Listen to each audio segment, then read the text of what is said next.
Bienvenidos a Milenio Mercados en Perspectiva, aquí como todas las semanas con el licenciado Jorge Gordillo y su servidor Manuel Somoza para platicar de temas económico-financieros en México y en el mundo.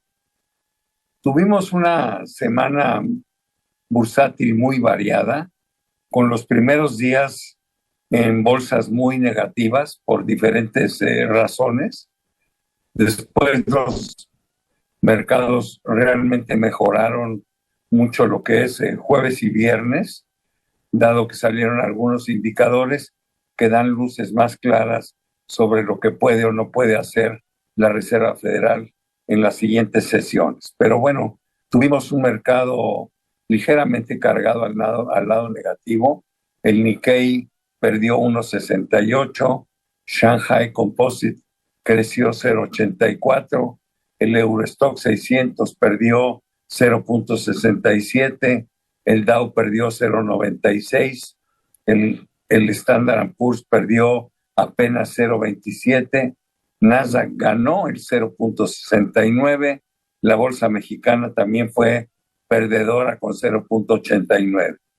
El peso recuperó su depreciación, recuperó el 1,12%, es decir, se revaluó con respecto al dólar, y el euro siguió su caída contra el dólar y perdió 0,68. En el caso del peso hay que decir que llegó a tocar niveles de 17,80. Realmente fue una de las monedas con mayor volatilidad en el mundo, pero finalmente el cierre del viernes anunció 17,30, o sea, 50 centavos menos, que es un montón de volatilidad. Pero bueno, eso fue lo que tuvimos. Las razones fundamentales fueron, bueno, primero, una alza muy importante en los rendimientos de los bonos, sobre todo de largo plazo, de los Treasury Bills, ante la expectativa de mayores tasas de interés y de que estas permanecerán arriba mucho más largo periodo de tiempo. Esto impulsó el Treasury de 10 años a niveles que no veíamos desde el 2007. Llegó a tocar niveles de 4,68, 4,69. El viernes se moderó un poco para bajarse prácticamente a los 4,50. Sin embargo, sí hizo mucho ruido en los mercados. Y también tuvimos el tema del desacuerdo en el presupuesto en Estados Unidos entre republicanos y demócratas, que bueno, pues no se ha llegado a resolver. Veremos si en las últimas horas se llega a algún acuerdo, pero de no llegarse, esto representaría que Estados Unidos tendría que hacer un shutdown en el gobierno federal. Y además la calificadora Moody's, que es la única que mantiene la deuda norteamericana en AAA, podría estar devaluando o recapacitando sobre la calificación. Pero bueno, los detalles nos los puede dar más Jorge Gordillo. ¿Por qué no empezamos con el alza de tasas de los bonos de largo plazo y sus efectos, Jorge? Adelante, por favor. Gracias, Manuel. Saludos a todos. Sí, recordar que la semana pasada hubo reunión de política monetaria por parte de la Fed, la Reserva Federal de Estados Unidos. Fue muy restrictivo en el sentido de decir, creemos que a lo mejor podemos subir un poco más la tasa y quisiéramos mantenerla así de alta por más tiempo de lo que antes habíamos esperado. Y todos sus integrantes día con día han estado remarcando esta necesidad. Nos tratan de convencer que les gusta la baja de inflación, pero está llena de riesgos a rebotar y quisieran estar más cómodos con una inflación más a mejores niveles antes de que la economía se desacelere.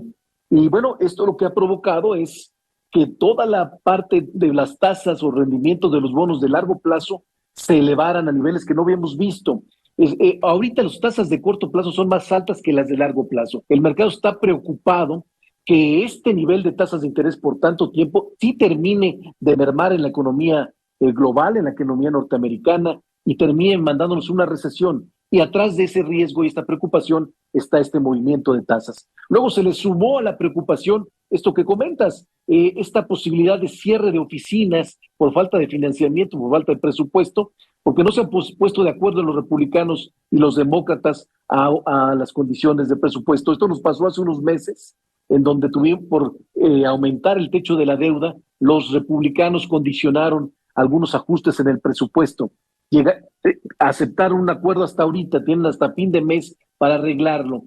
Es posible que los republicanos jueguen con unos días de cierre de oficinas. Esto no va a ponernos en jaque al mundo o a la economía norteamericana, pero sí vuelve a ser evidente lo que le preocupa a las calificadoras, que el presupuesto, el pago de deuda, el riesgo de la deuda norteamericana está sujeto a la política, a la discusión entre el Congreso, está fuera de las manos y le quita seguridad a los bonos y pues nos pone en una condición de AA en cuanto a país y no de AAA. Por eso que los mercados se volvieron locos o por lo menos muy negativos en esta primera parte de la semana.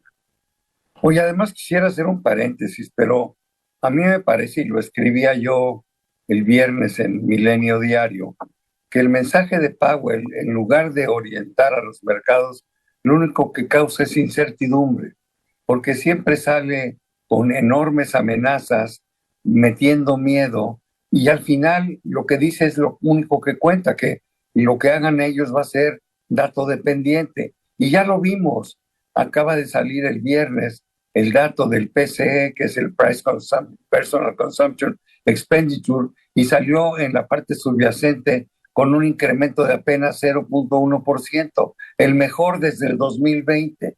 Y eso evidentemente hace que las apuestas a que no va a subir la tasa se incrementen. Entonces, ¿para qué sembrar tanta incertidumbre en los mercados, organizar lo que se organizó, si al final tenemos que ser pacientes y esperar a ver cómo viene la inflación, punto? Entonces yo de repente esos mensajes de Jerome Powell, pues simplemente no los entiendo. ¿Cuál es el afán de asustar a los mercados? ¿Tú crees que hay algo atrás de él?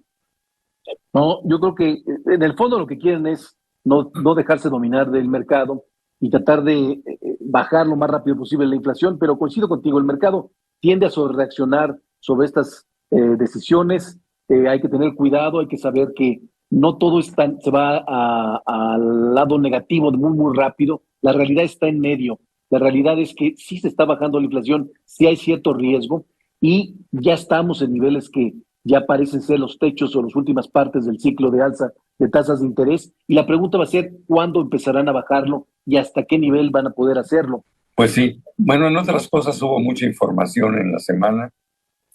Se ratificó el PIB de Estados Unidos, salió la inflación en la eurozona, que por cierto mejoró, lo cual es una buena noticia. Lo que sigue preocupando es el petróleo. ¿Tú dónde ves los niveles de petróleo? ¿Es realmente importante los recortes que están haciendo Rusia y Arabia Saudita? ¿No hay un antídoto contra ello? Porque eso sí es una amenaza. Sí, es algo muy importante porque estábamos ya en $70 por barril, ya superaron los $95 por barril. Sí preocupa y sobre todo preocupa todo el esfuerzo que han hecho los bancos centrales para contener la inflación, que este aumento, sobre todo en las gasolinas, vuelva a provocar una presión y vuelva a generarnos otra ola que no queremos ver en cuanto a tasas de interés. ¿Hasta dónde puede llegar este precio? Bueno, es un poco relativo. Creemos que lo que nos juega a favor es esta debilidad de demanda en China, que no permite subir de más el precio por arriba de los $100 por barril. Creemos que ese va a ser el techo. Esperamos alguna reacción de Estados Unidos para tratar de ponerle un contrapeso a las decisiones de baja en la producción en Rusia y Arabia Saudita, que quisieran tener el precio del petróleo por lo menos arriba de los $80. Bien, y ahora que tocas China, bueno, pues ahí siguen los problemas.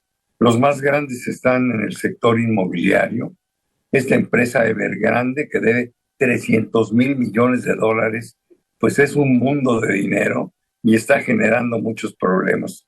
La industria inmobiliaria en China es una de las principales, en un país con 1.400 millones de habitantes. Imagínese usted lo que significa eso. Pero más allá del tamaño de Evergrande, ¿por qué le afecta tanto lo que sucede ahí a los mercados internacionales? Bueno, por un lado nos demuestra la debilidad de la demanda interna que está viviendo China es un condicionante más de que no ha podido levantar su economía como quisiera después de un año restrictivo de COVID el año pasado. Pero por segundo lugar, la cantidad de deuda que tiene esta empresa no solo la tienen en bancos locales, lo tienen bancos internacionales, bancos europeos, bancos norteamericanos, que no ha sido revelado, la verdad, cuál podría ser el default que les podría generar y el impacto que les podría generar hacia adelante, de cara a sus finanzas o de cara a sus números. Entonces, esta situación tiene un poco nervioso a los mercados en el sentido de cuál puede ser el impacto real que le puede generar al sector financiero global. Oye, se nos está acabando el tiempo. Hay que comentar la reunión de política monetaria de Banxico, donde decidió, como todo el mundo esperaba, mantener la tasa de referencia en 11.25. ¿Tú cómo viste el mensaje del banco? Bueno, mantuvieron la tasa y dijeron que le gustaría mantenerse así de alta por más tiempo de lo esperado. Aumentaron sus expectativas de tasas para los próximos años, comentaron que quisieran no moverla en el corto plazo. Esto lo que nos hace pensar es que el diferencial de tasas no se va a reducir, le jugó a favor del peso mexicano al final de la semana en este sentido, pero también creemos que va a ser muy dependiente de los datos de inflación, sobre todo los últimos del año, y esto va a definir si Banxico se anime a adelantarse al ciclo de tasas, quizá para el primer trimestre del próximo año, ahora que se espera que la Fed empiece a aumentar tasas hasta julio del próximo año, ¿no? Yo creo que Banxico sigue teniendo un enorme colchón. La tasa real que pagan los bonos mexicanos es enorme, es de más de 7 puntos, y yo creo que eso está lastimando a la economía y eventualmente la va a lastimar un poco más. Creo que las tasas sí podían bajar un poquito y no tener que estar regalando tanto dinero. Pero bueno, se nos acabó el tiempo. Mi querido Jorge, muchísimas gracias. Pero sobre todo, gracias a todos ustedes por estar aquí semana a semana con nosotros en Milenio, Mercados en Perspectiva. Muchas gracias. Gracias a ti, Manuel. Saludos a todos. Hasta la próxima semana.